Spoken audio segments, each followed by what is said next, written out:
ফুলবাড়ি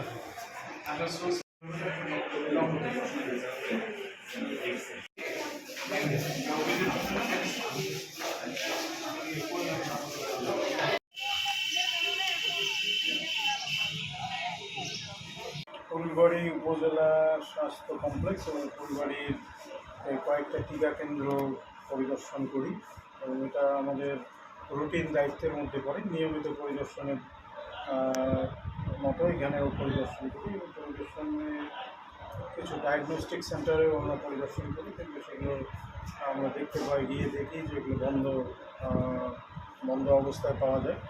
তো আমরা এর পরবর্তী পদক্ষেপ আমরা নিব, এর বিধি মোতাবেক যেগুলো ব্যবস্থা নেওয়া দরকার আমরা সেইভাবে এগুলো ব্যবস্থা নেব।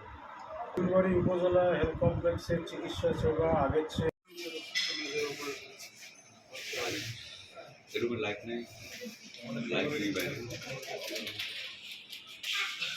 না, ওটিটা যেহেতু আপনার এখানে গাড়ি নিয়ে